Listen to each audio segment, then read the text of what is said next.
നഗരത്തിലെ അത്യാഡംബര ഹോട്ടൽ. എല്ലാ പ്രൗഢിയോടും കൂടി നിൽക്കുന്ന ചില്ലുവാതിലുകളും സ്വർണ്ണ നിറത്തിലുള്ള അലങ്കാരങ്ങളും പുറത്തു നിന്നേ കാണാം. അവിടേക്ക് വളരെ സാവധാനത്തിൽ ഒരു വൃദ്ധൻ നടന്നു വരുന്നു. നരച്ച മുടിയും സാധാരണ വസ്ത്രധാരണവും. അദ്ദേഹത്തിന്റെ നടത്തത്തിൽ തന്നെ ഒരു പ്രത്യേക ശാന്തതയുണ്ട്. അദ്ദേഹം ഗേറ്റ് കടക്കാൻ ഒരുങ്ങിയതും യൂണിഫോം ധരിച്ച സെക്യൂരിറ്റി ഗാർഡ് ലാത്തി കുറുകെ വെച്ച് അദ്ദേഹത്തെ തടഞ്ഞു. "എങ്ങോട്ടാ? ഇത് വഴി തെറ്റി വരാൻ പറ്റിയ സ്ഥലമല്ല. നിങ്ങൾക്ക് സ്ഥലം മാറിയതാണോ?" ഇത് കേട്ട് വൃദ്ധൻ ശാന്തനായി പറഞ്ഞു, "ഇല്ല, എനിക്ക് വഴി മാറിയതല്ല. ഈ ഹോട്ടലിലേക്ക് തന്നെയാണ് ഞാൻ വന്നത്." ഇത് കേട്ട് സെക്യൂരിറ്റി ഉറക്കെ ചിരിച്ചു. "ഇങ്ങോട്ടോ? ഇവിടെ ഒരു ഗ്ലാസ് വെള്ളത്തിന് പോലും അമ്മാവൻ്റെ ഈ മുണ്ടിൻ്റെ വില വരും. വല്ല കല്യാണ മണ്ഡപവും അന്വേഷിച്ച് വന്നതാണെങ്കിൽ ഇതല്ല." വീണ്ടും വൃദ്ധൻ പറഞ്ഞു തുടങ്ങി, "ഇവിടെ ഒരു റൂം ബുക്ക് ചെയ്തിട്ടുണ്ട്, അതൊന്ന് നോക്കാനാണ്." റൂം ബുക്ക് ചെയ്തിട്ടുണ്ട് എന്ന വാക്ക് കേട്ടതും സെക്യൂരിറ്റി ഒന്ന് നിന്നു. പിന്നെ അദ്ദേഹം തന്നെ പരിഹസിക്കുകയാണെന്ന് കരുതി അയാൾ ദേഷ്യപ്പെട്ടു. "അമ്മാവൻ എന്നെ തമാശ പഠിപ്പിക്കാൻ നോക്കണ്ട. അകത്ത് മാനേജർ സാറുണ്ടല്ലോ, അദ്ദേഹം നിങ്ങളെ ശരിക്കും തരും. അകത്തേക്ക് ഇല്ലോ. ഇവിടെ ചെന്ന് കേൾക്കേണ്ടതെല്ലാം കേൾക്കുമ്പോൾ നിങ്ങൾക്ക് സമാധാനമാകും. നിങ്ങൾക്ക് ബുദ്ധി ഉദിച്ചോളും." സെക്യൂരിറ്റി കളിയാക്കി ചിരിച്ചുകൊണ്ട് അദ്ദേഹത്തിനെ വഴിമാറിക്കൊടുത്തു. വൃദ്ധൻ പതുക്കെ നടന്നു തുടങ്ങി. അകത്ത് തണുപ്പും ആഡംബരവും അദ്ദേഹത്തെ ഒട്ടും അമ്പരിപ്പിച്ചില്ല. അദ്ദേഹം നേരെ റിസപ്ഷൻ എത്തി അവിടെ ഒരു ഫോണിൽ സംസാരിച്ചിരുന്ന ഒരു പെൺകുട്ടിയോട് സംസാരിച്ചു. അദ്ദേഹത്തെ കണ്ടതും ഫോൺ മാറ്റിവെച്ചു അവളുടെ മുഖത്ത് വല്ലാത്തൊരു വെറുപ്പും പുച്ഛവും പ്രകടമായിരുന്നു. "എന്താ വേണ്ടത്? ഇവിടെ ഫിഷ് ഒന്നും കൊടുക്കാറില്ല. സെക്യൂരിറ്റി നിങ്ങളെ എങ്ങനെ ഇങ്ങോട്ട് കടത്തിവിട്ടു?" എന്ന് അവൾ പറഞ്ഞു. "മോളെ, ഞാൻ ഇവിടെ ഒരു റൂം ബുക്ക് ചെയ്തിട്ടുണ്ട്. ഈ പേരൊന്ന് നോക്കി പരിശോധിച്ചിട്ട് പറയുമോ?" പെൺകുട്ടി ഒരു നിമിഷം വാ പൊളിച്ചു നിന്നു. പിന്നെ പൊട്ടിച്ചിരിച്ചുകൊണ്ട് അടുത്തുള്ള തൻ്റെ സഹപ്രവർത്തകരോടും പറഞ്ഞു, "ഇത് കേട്ടോ, ഈ അച്ഛൻ ഇവിടെ റൂം ബുക്ക് ചെയ്തിട്ടുണ്ടത്രേ. ഇത് സിനിമയൊന്നുമല്ല. ഇവിടെ ഒരു ദിവസം നിൽക്കണമെങ്കിൽ നിങ്ങളുടെ കുടുംബം മൊത്തം വിറ്റാലും തികയില്ല. തമാശ പറഞ്ഞ് സമയം കളയാതെ ഇറങ്ങിപ്പോകാൻ നോക്ക്. അതായിരിക്കും നിങ്ങൾക്ക് നല്ലത്." "ഞാൻ പറഞ്ഞത് സത്യമാണ് മോളെ. ഞാൻ ഇവിടെ തങ്ങാൻ വന്നതാണ്." അദ്ദേഹത്തിൻ്റെ ആത്മവിശ്വാസം കണ്ടപ്പോൾ അവൾക്ക് ദേഷ്യം വന്നു. അവൾ വിരൽ ചൂണ്ടി ശകാരിച്ചു. "നിങ്ങൾക്ക് അത്രയ്ക്ക് നിർബന്ധമാണെങ്കിൽ അവിടെ പോയി ഇരിക്കൂ. മാനേജർ സാർ ഇപ്പോൾ വരും." ആ പെൺകുട്ടിയുടെ ശബ്ദം ആകെ മുഴങ്ങുന്നു. അപ്പോഴാണ് ഒരാൾ അവിടേക്ക് നടന്നു വരുന്നത്. അവളുടെ ചെരുപ്പുകളുടെ ശബ്ദം ആ ലോബി മൊത്തം കേൾക്കാമായിരുന്നു. അതെ, സൂര്യ. അവൾ പതുക്കെ അവിടേക്ക് കടന്നു വന്നത് എന്താണ് ഇവിടെ ബഹളം എന്ന് ചോദിച്ചുകൊണ്ടാണ്. "ഗസ്റ്റുകളെല്ലാം ശ്രദ്ധിക്കുന്നുണ്ടല്ലോ, ഇവിടെ ആരാണ് ഇത്ര ബഹളം ചെയ്യുന്നത്?" എന്നവൾ ഉറക്കെ അലറി. റിസപ്ഷനിസ്റ്റായ പെൺകുട്ടി വിനയത്തോടെ എഴുന്നേറ്റ് നിന്നു. "മാഡം, അത് പിന്നെ ഇദ്ദേഹം രാവിലെ മുതൽ ഇവിടെ വന്ന് ഓരോന്ന് പറയുകയാണ്. ഇത്രയും വലിയ ഹോട്ടലിൽ ഇദ്ദേഹം റൂം ബുക്ക് ചെയ്തിട്ടുണ്ടത്രേ. പോകാതെ അവിടെ തന്നെ നിൽക്കുകയാണ്." സൂര്യ ആ വൃദ്ധനെ ഒന്ന് നോക്കി. അവളുടെ നോട്ടത്തിൽ പുച്ഛം കലർന്ന പരിഹാസവും നിറഞ്ഞു നിന്നു. സൂര്യയെ സംബന്ധിച്ചിടത്തോളം പണവും പദവിയുമാണ് ഒരു മനുഷ്യന്റെ വില തീരുമാനിക്കുന്നത്. അവൾ അവിടെ പുതിയതായിട്ട് വന്ന ഡിപ്പാർട്ട്മെന്റ് ഹെഡാണ്. "മോളെ, ഞാൻ പറഞ്ഞത് സത്യമാണ്. എൻ്റെ പേരിൽ ഇവിടെ റൂം ബുക്ക് ചെയ്തിട്ടുണ്ട്. അതൊന്ന് നോക്കാമോ?" സൂര്യ ഒരു നിമിഷം പരിഹാസത്തോടെ ചിരിച്ചു. എന്നിട്ട് റിസപ്ഷനെ നോക്കി ഒന്ന് കണ്ണു ചിമ്മി. "റൂമോ? അച്ഛാ, ഇത് പാവപ്പെട്ടവർക്കുള്ള ലോഡ്ജല്ല. ഒരു രാത്രി ഇവിടെ കഴിയണമെങ്കിൽ അച്ഛൻ ഇതുവരെ കണ്ടിട്ടില്ലാത്ത അത്രയും വലിയ തുക നൽകേണ്ടി വരും. ഇത്രയും നല്ല AC-യിലൊക്കെ ഇരിക്കാൻ അച്ഛൻ എന്ത് യോഗ്യതയാണ് ഉള്ളത്?" "എനിക്ക് യോഗ്യതയുണ്ടോ ഇല്ലേ എന്ന് എൻ്റെ ബുക്കിംഗ് നോക്കിയാൽ അറിയില്ലേ?" സൂര്യയ്ക്ക് അദ്ദേഹത്തിൻ്റെ ആത്മവിശ്വാസം ഒട്ടും ഇഷ്ടപ്പെട്ടില്ല. അവളൊരു തമാശ കേട്ടതുപോലെ വീണ്ടും ചിരിച്ചു. "ശരി അച്ഛാ, ഈ വലിയ ബുക്കിംഗ് ഞങ്ങളൊന്ന് പരിശോധിക്കട്ടെ. അതുവരെ ഇവിടെ ആ മൂലയിലുള്ള സോഫയിൽ ഇരിക്കൂ. തിരക്കൊക്കെ കഴിഞ്ഞിട്ട് ഞങ്ങൾ നോക്കാം. പക്ഷെ ഇവിടുത്തെ ആഡംബരം കണ്ട് തല ഇറങ്ങി വീഴരുതെന്ന് മാത്രം." അവൾ പരിഹാസത്തോടെ പറഞ്ഞ വാചകങ്ങൾ കേട്ട് അവിടെയുള്ള മറ്റു ജീവനക്കാരും ചിരിച്ചു. എന്നാൽ അദ്ദേഹത്തെ അതൊന്നും വകവയ്ക്കാതെ ശാന്തനായി നടന്ന ആഡംബര വിളക്കുകൾക്ക് താഴെ മറ്റാരുടെയും ശ്രദ്ധ പതിയാത്ത ആ ഒഴിഞ്ഞ മൂലയിൽ സോഫയിൽ അദ്ദേഹം ചെന്നിരുന്നു. ഈ വേഷത്തിൽ ഇത്രയും വലിയ ഹോട്ടലിൻ്റെ അകത്ത് താൻ ഇരിക്കുന്നത് എല്ലാവരെയും അസ്വസ്ഥനാക്കുന്നുണ്ടെന്ന് അദ്ദേഹത്തിന് അറിയാമായിരുന്നു. എങ്കിലും തൻ്റെ ലക്ഷ്യം പൂർത്തിയാക്കാൻ ആ നിബന്ധനകൾ അദ്ദേഹം കാത്തിരുന്നു.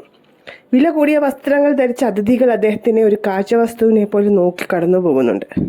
ലോകത്തിൻ്റെ ആഡംബരങ്ങൾക്കിടയിൽ താൻ എത്രത്തോളം ഒറ്റപ്പെട്ടവനാണെന്ന് അദ്ദേഹം തിരിച്ചറിഞ്ഞ നിമിഷമായിരുന്നു അത്. അപ്പോഴാണ് ആ ഹോട്ടലിൽ ഒരു സാധാരണ ജീവനക്കാരനായ അമൽ അവിടേക്ക് വന്നത്. മറ്റുള്ളവരെ പോലെ ആ വൃദ്ധനെ അവഗണിക്കാൻ അവന് കഴിഞ്ഞില്ല. അദ്ദേഹത്തിൻ്റെ ആ നോട്ടത്തിലും ശാന്തതയിലും എന്നാൽ ഉള്ളിലെ ആത്മവിശ്വാസവും അമലിനെ അദ്ദേഹത്തിൻ്റെ അടുത്തേക്ക് ആകർഷിച്ചു. അവൻ മെല്ലെ അദ്ദേഹത്തിൻ്റെ അരികിലെത്തി. അമൽ വിനയത്തോട് ചോദിച്ചു, അച്ഛാ, എന്താ ഇവിടെ ഇരിക്കുന്നത്? ആരെങ്കിലും വരുമോ? എന്തെങ്കിലും കുടിക്കാൻ എടുക്കട്ടെ? പെട്ടെന്ന് ഒരാൾ സ്നേഹത്തോടെ വന്ന് സംസാരിച്ചപ്പോൾ ആ വൃദ്ധൻ്റെ മുഖത്തൊരു തെളിച്ചം വന്നു. അദ്ദേഹം ആ ചെറുപ്പക്കാരനെ ഒന്ന് സൂക്ഷിച്ചു നോക്കി. വേണ്ട മോനെ, എനിക്കൊന്നും വേണ്ട. എനിക്ക് നിങ്ങളുടെ മാനേജറെ ഒന്ന് കാണണം. അദ്ദേഹത്തോട് എനിക്കൊന്ന് സംസാരിക്കാനുണ്ട്. മാനേജറെ കാണണമെന്ന വാക്ക് കേട്ടപ്പോൾ അമൽ അമ്പരന്നു. കാരണം ആ ഹോട്ടലിൻ്റെ ജനറൽ മാനേജർ മുകേഷ് നമ്പ്യാർ എത്രത്തോളം അഹങ്കാരിയാണെന്ന് അവന് നന്നായി അറിയാമായിരുന്നു. മാനേജറോ? അച്ഛന് അദ്ദേഹത്തെ മുൻപേ പരിചയമുണ്ടോ? ഇവിടെ ഇപ്പോൾ വലിയ തിരക്കുള്ള സമയമാണ്. പോരാത്തതിന് അദ്ദേഹം കുറച്ച് ദേഷ്യക്കാരനാണ്. ഈ വേഷത്തിൽ അച്ഛൻ ഇവിടെ വന്ന് നിൽക്കുന്നത് കണ്ടാൽ അദ്ദേഹത്തിന് ഇഷ്ടപ്പെട്ടെന്ന് വരില്ല. വെറുതെ എന്തിനാ ശകാരം കേൾക്കുന്നത്? അമലിൻ്റെ വാക്കുകളിൽ പരിഹാസമല്ല, മറിച്ച് ആ വൃദ്ധനെ വരാൻ പോകുന്ന അപമാനത്തെക്കുറിച്ച് പേടിയായിരുന്നു. വൃദ്ധൻ നിഗൂഢമായി ഒരു പുഞ്ചിരിയോടെ പറഞ്ഞു, മോനെ, പേടിക്കണ്ട. അദ്ദേഹത്തോട് ഞാനിവിടെ വെയിറ്റ് ചെയ്യുന്നു പറഞ്ഞിട്ട് വരൂ. അമലിന് വലിയ അതിശയം തോന്നി. എങ്കിലും ആ വൃദ്ധൻ്റെ കണ്ണുകളിലെ തീഷ്ണത അവന് തള്ളിക്കളയാൻ കഴിഞ്ഞില്ല. അമൽ അദ്ദേഹത്തിനടുത്ത് അല്പം കൂടി ചേർന്ന് നിന്നു. അച്ഛാ, നിർബന്ധമാണെങ്കിൽ ഞാൻ പോയി പറയാം. പക്ഷേ ഞാൻ ഈ ഹോട്ടലിലെ ഏറ്റവും താഴെയുള്ള ജീവനക്കാരനാണ്. എൻ്റെ വാക്കിന് അവിടെ വലിയ വിലയൊന്നുമില്ല. ഇത് കേട്ട് വൃദ്ധൻ പറഞ്ഞു, കണ്ടിട്ട് നല്ല വിദ്യാഭ്യാസമുള്ള കുട്ടിയാണെന്ന് തോന്നുന്നുണ്ടല്ലോ. പിന്നെന്തിനാ ഇനി ഈ ചെറിയ ജോലി ചെയ്യുന്നത്? അമൽ ഒരു നെടുവീർപ്പോടെ പറഞ്ഞു, അച്ഛാ, ഞാനൊരു MBA ബിരുദധാരിയാണ്. ഇവിടുത്തെ തന്നെ ഉയർന്ന ജോലിക്ക് ഞാൻ അപേക്ഷിച്ചതാണ്. പക്ഷെ ആ കസേരയിൽ ഇരിക്കാൻ അവർ വലിയ തുക കൈക്കൂലിയായി ചോദിച്ചു. അത് കൊടുക്കാനില്ലാത്തത് കൊണ്ട് കുടുംബം പുലർത്താൻ ഞാൻ ഈ ജോലി ചെയ്യുന്നു. ഇവിടെ കഴിവിനേക്കാൾ പണത്തിനാണ് വില. അവൻ്റെ ആ സങ്കടം കേട്ടപ്പോൾ ആ വൃദ്ധൻ്റെ കണ്ണുകളിൽ വല്ലാത്തൊരു മാറ്റം വന്നു. അദ്ദേഹം അമലിൻ്റെ കൈകളിൽ മെല്ലെ തട്ടി. മോനെ, വിഷമിക്കേണ്ട. നീ പോയി മാനേജരോട് ഞാൻ വന്ന കാര്യം പറയും. ബാക്കിയെല്ലാം നമുക്ക് പിന്നീട് കാണാം. അമൽ വിനയത്തോടെ തലയാട്ടി മാനേജറുടെ ക്യാമ്പിലേക്ക് നടന്നു. ആ വൃദ്ധൻ അപ്പോഴാ സോഫയിൽ തൻ്റെ ലക്ഷ്യത്തിലേക്ക് അടുത്തുകൊണ്ടിരിക്കുന്ന ഒരു വേട്ടക്കാരനെ പോലെ ശാന്തനായിരുന്നു. ഹോട്ടലിൽ ഏറ്റവും മുകളിലത്തെ നിലയിൽ നഗരക്കാഴ്ചകൾ പൂർണ്ണമായും കാണാൻ കഴിയുന്ന വിധത്തിൽ ക്രമീകരിച്ച ഗ്ലാസ് ക്യാബിൻ, തേക്കുതടിയിൽ തീർത്ത വാതിൽകൾ സ്വർണ്ണലിപികളിൽ കൊത്തിവെച്ചിട്ടുണ്ട്. അയാളുടെ അതെ, ഈ ഹോട്ടലിലെ മാനേജർ. അധികാരവും പണവും തലയ്ക്ക് പിടിച്ച ഒരു മനുഷ്യനാണ്. കയ്യിൽ തിളങ്ങുന്ന വാച്ചുകളും മൊബൈൽ ഫോണുകളും മുഖത്ത് പുച്ഛവും മാത്രമുള്ള അയാൾ പണത്തിന് മുന്നിൽ അയാൾക്ക് വേറെ ഒന്നുമില്ല. പണമുള്ളവന് മുന്നിൽ കുനിഞ്ഞു നിൽക്കുവാനും ഇല്ലാത്തവനെ ചവിട്ടി മെതിക്കാനും അയാൾക്കൊരു മടിയുമില്ലായിരുന്നു. അമൽ വിറയ്ക്കുന്ന കൈകളോടെ ക്യാബിൻ്റെ വാതിക്കൽ തട്ടി. അകത്ത് അയാൾ ആരോടോ ഫോണിൽ അലറുകയായിരുന്നു. അയാൾ ദേഷ്യത്തോടെ ഫോൺ മേശപ്പുറത്തേക്ക് എറിഞ്ഞു പൊട്ടിക്കുന്നതും അവൻ കണ്ടു. അവൻ മെല്ലെ വാതിൽ മുട്ടിയത് അയാൾ ചോദിച്ചു ഗൗരവത്തോടെ, ആരകത്തേക്ക് വരൂ. അവൻ തല കുനിച്ചകത്തേക്ക് കയറി. അവനെ കണ്ടതും അയാൾ ചോദിച്ചു, എന്തിനാ നീ വന്നത്? ഈ സമയത്ത് നിനക്ക് എന്താ ഇവിടെ കാര്യം? താഴെ നിനക്ക് പണി ഒന്നുമില്ലേ? അമൽ പേടിയോടെ പറഞ്ഞു, അത് സാർ, താഴെ ഒരാൾ വന്നിട്ടുണ്ട്. സാറിനെ ഒന്ന് കാണണമെന്ന് പറഞ്ഞു. ഒരു വയസ്സായ ആളാണ്. വയസ്സായ ആൾ എന്ന് കേട്ടതും അയാളുടെ മുഖം ഒന്ന് ചുളിച്ചു. അയാൾ കയ്യിലുണ്ടായിരുന്ന പേന മേശപ്പുറത്തേക്ക് ആഞ്ഞൂത്തി. ആരാ? ഏതെങ്കിലും ബിസിനസ് പാർട്ടിയാണോ? അപ്പോയിൻമെൻ്റ് എടുത്തിട്ടുണ്ടോ? അല്ല സാർ, കണ്ടാൽ ഒരു പാവം മനുഷ്യനാണെന്ന് തോന്നും. പക്ഷേ സാറിന് നേരിട്ട് പരിചയമുണ്ടെന്നാണ് അദ്ദേഹം പറയുന്നത്. അദ്ദേഹം അവിടെ വെയിറ്റ് ചെയ്യുകയാണ്. അയാൾ പരിഹാസത്തോടെ ഒന്ന് ചിരിച്ചു. ആ ചിരിയിൽ വല്ലാത്തൊരു ക്രൂരതയുണ്ടായിരുന്നു. ഇത് വല്ല ധർമ്മസ്ഥാപനമാണോ എന്ന് നീ കരുതിയോ? വഴിയിൽ പോകുന്ന കിഴവന്മാരെയൊക്കെ വന്നു കയറാനുള്ള ഇടമാണോ ഈ ഹോട്ടൽ? സൂര്യ അവിടെയില്ലേ? അവൾക്ക് അയാളെ ഇറക്കിവിടാൻ അറിയില്ലേ?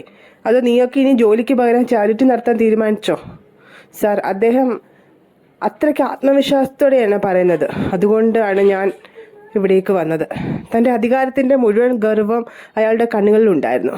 എൻ്റെ പേര് പറഞ്ഞ് ഈ ഹോട്ടലിൻ്റെ അന്തസ്സ് കളയാൻ അവിടെ ചെന്നിരുന്ന ആ മഹാൻ ആരാണെന്ന് എനിക്കൊന്ന് കാണണമല്ലോ. അവനെ അവിടുന്ന് ആട്ടി പുറത്താക്കിയിട്ട് തന്നെ ബാക്കി കാര്യം. അയാൾ പതുക്കെ താഴേക്ക് നടന്നു. അയാളുടെ മുഖത്ത് ആകെ ദേഷ്യവും പുച്ഛവും മാത്രം. ആ വൃദ്ധനെ ചവിട്ടി മതിക്കാൻ ഉറച്ച തീരുമാനത്തോടെ അയാൾ ലിഫ്റ്റിന് നേരെ നടന്നു. പിന്നാലെ ഭയത്തോടെ അവനും. ലിഫ്റ്റിൽ നിന്നും പുറത്തേക്ക് ഇറങ്ങിയപ്പോൾ തന്നെ ലോബിയിലാകെ ഒരു നിശബ്ദത പടർന്നു. അയാളുടെ ഓരോ ചുവടുവയ്പും ആ ഹോട്ടലിന്റെ അധികാരം മുഴങ്ങുന്നുണ്ടായിരുന്നു. ലോബിയിലിരുന്ന അതിഥികൾ തങ്ങളുടെ സംസാരം നിർത്തി. എന്തോ വലിയൊരു നാടകം നടക്കാൻ പോകുന്നെന്ന മട്ടിൽ ആ വൃദ്ധനിലേക്കും അയാളുടേക്കും അവർ കണ്ണുകൾ നട്ടു. റിസപ്ഷനിൽ ഇരുന്ന പെൺകുട്ടി വായ പൂത്തിപ്പിടിച്ചു. ആ വൃദ്ധൻ ഇപ്പോൾ എങ്ങനെ പുറത്താക്കപ്പെടൂ എന്ന് കാണാൻ ആകാംക്ഷയോടെ കാത്തുനിന്നു. അയാളുടെ മുഖത്ത് വല്ലാത്തൊരു അറപ്പും ദേഷ്യം പ്രകടമായിരുന്നു. പിന്നിൽ തലകുനിച്ച് ശ്വാസം അടക്കി പിടിച്ച് അവൻ നിൽക്കുന്നുണ്ട്. താനാണ് എന്നെ കാണണമെന്ന് പറഞ്ഞ ആ വലിയ ആൾ ഈ വേഷം കിട്ടി ഇങ്ങോട്ട് കയറി വരാൻ തനിക്ക് എങ്ങനെ ധൈര്യം വന്നു? അയാൾ വൃദ്ധന്റെ മുഷിഞ്ഞ ഷർട്ടിനെയും മുണ്ടിലേക്കും വിരൽ ചൂണ്ടി. ചുറ്റുമുള്ളവരൊക്കെ ഉറക്കെ പരിഹസിച്ചു. താൻ ഈ നിൽക്കുന്നത് എവിടെയാണെന്ന് തങ്ങൾക്കറിയാമോ? അല്ലാതെ വല്ല വഴിയോര കഞ്ഞിക്കടയിലോ അല്ല. തനിക്ക് ഈ ലോബിയിലെ എയർ കണ്ടീഷൻ ശ്വസിക്കാൻ പോലും യോഗ്യതയില്ല. തൻ്റെ ഈ രൂപം കണ്ട് എൻ്റെ ഗസ്റ്റുകൾ ഇവിടുന്ന് ഓടിപ്പോകും. ആ വൃദ്ധൻ പതറിയില്ല. അദ്ദേഹം പതിയെ ആ സോഫയിൽ നിന്ന് എണീറ്റു. എന്നിട്ട് മാനേജർ കണ്ണുകളിലേക്ക് ശാന്തനായി നോക്കി. തൻ്റെ പോക്കറ്റിൽ നിന്ന് മടങ്ങിയ ഒരു കവർ എടുത്തു. എന്നിട്ട് ആ മനുഷ്യൻ അത് മാനേജറുടെ നേരെ നീട്ടി. എന്നിട്ട് പറഞ്ഞു, ഒരു റൂം ബുക്ക് ചെയ്തിട്ടുണ്ട്. അതിൻ്റെ വിശദാംശങ്ങൾ ഈ കത്തിലുണ്ട്. ഇതൊന്ന് വായിച്ചു നോക്കിയാൽ നിങ്ങൾക്ക് കാര്യങ്ങൾ മനസ്സിലാകും. അദ്ദേഹം വളരെ വിനയത്തോടെ ആ കത്ത് മാനേജർക്ക് നേരെ നീട്ടി. അയാൾ കൂടുതൽ ദേഷ്യത്തിലായി. പണത്തിൻ്റെ അധികാരത്തിൻ്റെ ലഹരിയിലായിരുന്നു അയാൾക്ക്. ആ കത്ത് ഒരു പാടുകടലാസായി മാത്രമേ തോന്നിയുള്ളൂ. നിൻ്റെയൊക്കെ കയ്യിൽ എന്ത് വായിക്കാനുള്ളത്? വല്ല പരാതിയുമാണോ? അതോ പിച്ച ചോദിക്കാനുള്ള അപേക്ഷയോ? അടുത്ത നിമിഷം അവിടെ കണ്ടു നിന്നവരെല്ലാം ഞെട്ടിച്ചുകൊണ്ട് ആ ക്രൂരത സംഭവിച്ചു. മാനേജർ ആ കത്ത് ബലമായി പിടിച്ചു വാങ്ങി. അതൊന്നും പോലും തുറന്നു നോക്കാതെ കഷ്ണങ്ങളാക്കി കീറി ആ വൃദ്ധന്റെ മുഖത്തേക്ക് വലിച്ചെറിഞ്ഞു. അയാൾ ഒരു നിമിഷം തല കുനിച്ചു നിന്നു.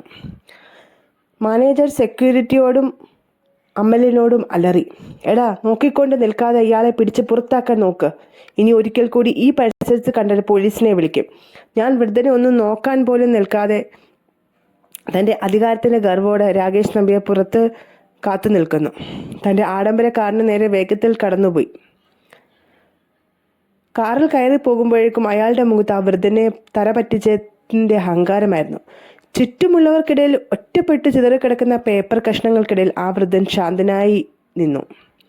മാനേജർ ആക്രോശിപ്പിച്ചുകൊണ്ട് പുറത്തേക്ക് പോയതോടെ സെക്യൂരിറ്റി ഗാർഡുകൾ ആ വൃദ്ധനെ ബലമായി പിടിച്ചിറക്കാൻ അങ്ങോട്ട് അടുക്കുകയായിരുന്നു. കണ്ടു നിന്നവർക്കിടയിൽ പരിഹാസവും അടക്കം പറച്ചിലും ഉയർന്നു. എന്നാൽ അമലിൻ്റെ ഉള്ളിൽ വല്ലാത്തൊരു പിടച്ചിലായിരുന്നു. ഒരു മനുഷ്യനെ ഇത്രത്തോളം ഹീനമായി അപമാനിക്കുന്നത് കണ്ടു നിൽക്കാൻ അവന് കഴിഞ്ഞില്ല. സെക്യൂരിറ്റിക്കാർ അദ്ദേഹത്തിൻ്റെ ദേഹത്ത് കൈവെക്കുന്നതിന് മുമ്പ് തന്നെ അവൻ ഇടപെട്ടു. സെക്യൂരിറ്റി ഗാർഡുകൾ അടുത്തു വന്നതും അവൻ കൈ ഉയർത്തി അവരെ തടഞ്ഞു. നിൽക്ക്, ഞാൻ ഇദ്ദേഹത്തെ പുറത്തേക്ക് വിട്ടോളാം. നിങ്ങൾ ഇതിൽ ഇടപെടേണ്ട. അവൻ പതുക്കെ ആ വൃദ്ധന്റെ അടുത്തേക്ക് ചെന്നു.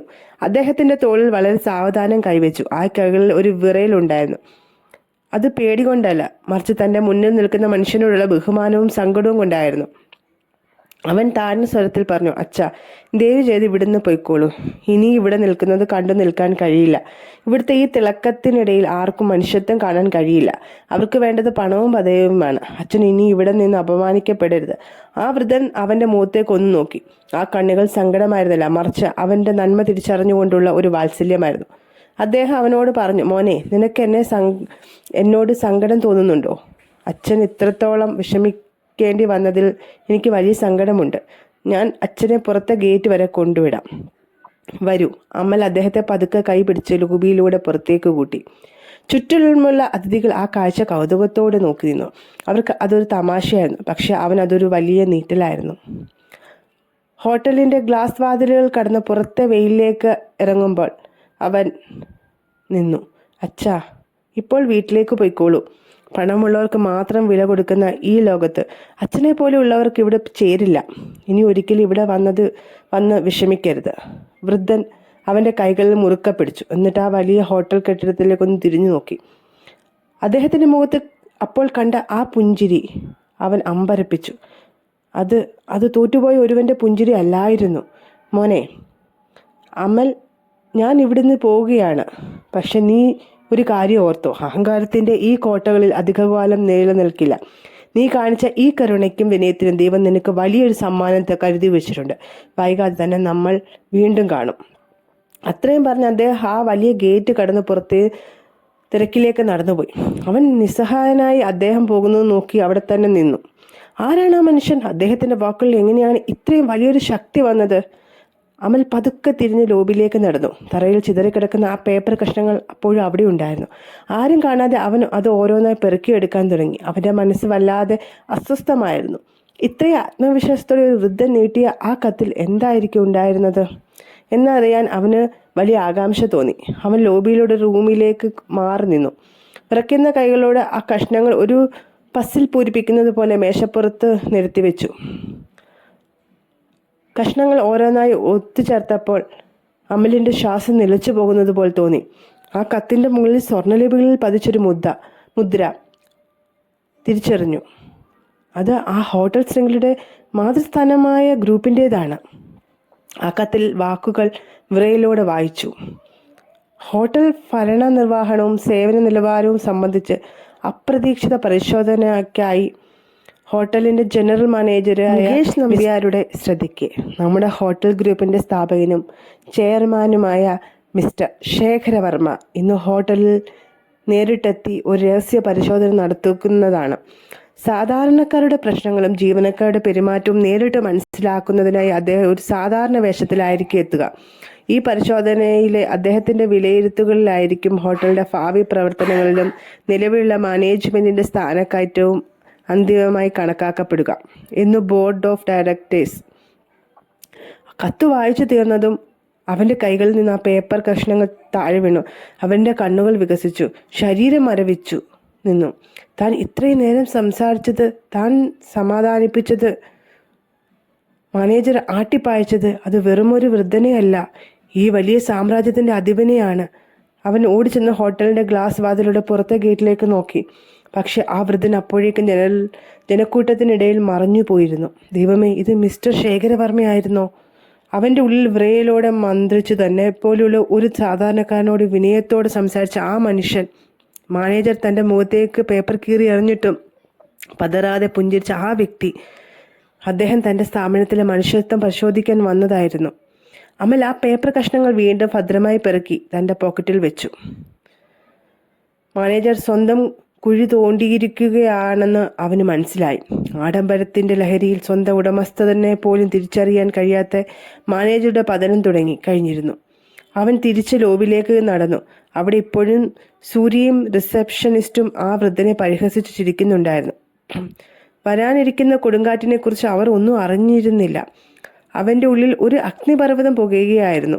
താൻ കണ്ടുപിടിച്ച സത്യം മറ്റുള്ളവരെ അറിയിച്ചില്ലെങ്കിൽ അത് വലിയൊരു ആപത്തിന് കാരണമാകുമെന്ന് അവൻ ഭയന്നു. അവൻ വിറയ്ക്കുന്ന കൈകളോടെ തൻ്റെ കൂടെ ജോലി ചെയ്യുന്ന മറ്റു ജീവനക്കാരുടെ അടുത്തേക്ക് ചെന്നു. അവൻ തൻ്റെ സുഹൃത്തുക്കളായ മറ്റു ജീവനക്കാരെ ഒരു മൂലയിലേക്ക് മാറ്റി നിർത്തി. അവൻ്റെ മുഖത്തെ ഭയം കണ്ട് അവർ അമ്പരന്നു. എടാ, നമുക്ക് വലിയൊരു തെറ്റുപറ്റി. ആ പോയ വൃദ്ധൻ ആരാണെന്ന് നിങ്ങൾക്കറിയാമോ? അദ്ദേഹം ഈ ഹോട്ടൽ ഗ്രൂപ്പിൻ്റെ ചെയർമാൻ ശേഖരവർമ്മ സാറാണ്.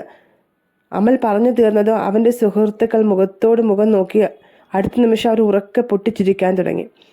എടാ അമലേ, നിനക്ക് വട്ടായോ? അതോ ആ വെയിലത്ത് നടന്ന് തലയ്ക്ക് വല്ലതും പറ്റിയോ? ആ മുഷിഞ്ഞ മുണ്ടുമുടുത്ത് വന്ന കിഴവനെയാണോ കോടീശ്വരൻ? നീ വല്ലാതെ സിനിമ കാണുന്നുണ്ടല്ലോ. ഇത്തരം കഥകളൊക്കെ സിനിമയിലേ നടക്കൂ. ലക്ഷങ്ങൾ ശമ്പളം വാങ്ങുന്ന മാനേജർ സാറിനും സൂര്യയ്ക്കും മാഡത്തിനും തിരിച്ചറിയാൻ പറ്റാത്തത് നീ കണ്ടുപിടിച്ചോ? ആ കടലാകഷ്ണങ്ങൾക്ക് അവർക്ക് കാണിച്ചു കൊടുക്കാൻ ശ്രമിച്ചു. പക്ഷെ അവർ അത് നോക്കാൻ പോലും തയ്യാറായില്ല. മതിയടാ, ഈ തമാശ ഇവിടെ നിർത്തിക്കോ. ഈ വിവരമെങ്ങാനും മാനേജർ അറിഞ്ഞാൽ പിന്നെ ഇപ്പോൾ തന്നെ പിടിച്ചു പുറത്താകും. പോയി നിന്റെ പണി നോക്ക്. അവൻ നിസ്സഹായനായി നിന്നു. അവൻ പതുക്കെ മാനേജറുടെ ക്യാബിനിലേക്കും അവിടെ ഗമയിൽ നടന്നു നീങ്ങുന്ന സൂര്യയെയും നോക്കി. ഒരു നിമിഷം അവൻ വിചാരിച്ചു, ചെന്ന് കാര്യങ്ങൾ പറഞ്ഞാലോ. പക്ഷെ അല്പം മുമ്പ് അവർ ആ വൃദ്ധനോട് കാണിച്ച ക്രൂരത അവൻ്റെ ഓർമ്മയിൽ വന്നു. ഞാൻ ചെന്ന് പറഞ്ഞാൽ അവർ എന്നെ വിശ്വസിക്കില്ലെന്ന് മാത്രമല്ല എന്നെ പരിഹസിച്ച് പുറത്താക്കുകയും ചെയ്യും.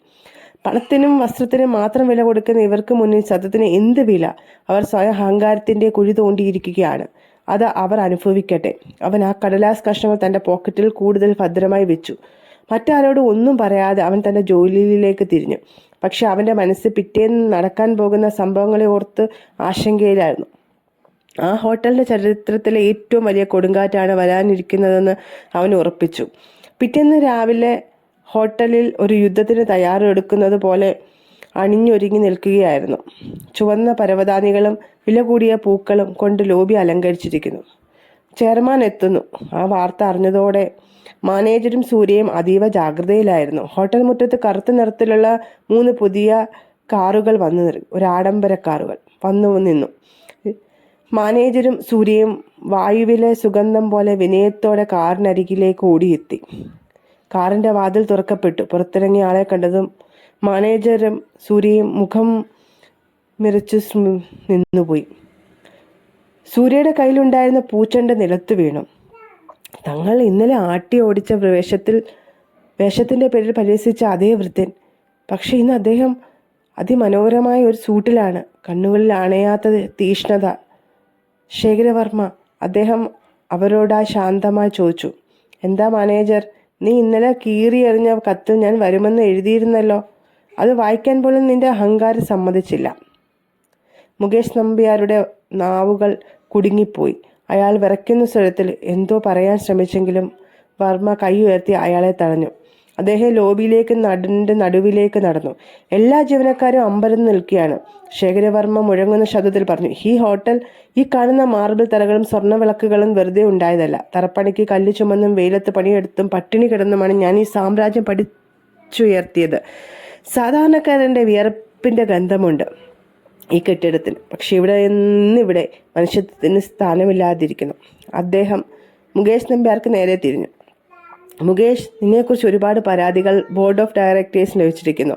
പണമുള്ളവരോട് മാത്രം വിനയം കാണിക്കുകയും സാധാരണക്കാരോട് പുച്ഛിക്കുകയും ചെയ്യുന്ന നിന്റെ ഈ സ്വഭാവം ഇവിടുത്തെ അന്തരീക്ഷം നശിപ്പിച്ചു. അധികാരം നിന്റെ തലയ്ക്ക് പിടിച്ചിരിക്കുന്നു. ഒരു മനുഷ്യനെ അവന്റെ വേഷം നോക്കി അളക്കാൻ നിനക്ക് ആരാണ് അനുവാദം നൽകിയത്? പിന്നെ അദ്ദേഹം സൂര്യയുടെ നേർക്ക് നോക്കി. അവൾ ഭയം കൊണ്ട് കരയുന്ന അസ്വസ്ഥതയായില്ലായിരുന്നു. സൂര്യ, നീ വലിയ സ്വപ്നങ്ങളുമായി ഈ സ്ഥാപനത്തിൽ വന്നവളാണ്. പക്ഷേ ഈ മാനേജറുടെ കൂടെ ചേർന്ന് നീയും അഹങ്കാരത്തിന്റെ പുതിയ പാഠങ്ങൾ പഠിച്ചു.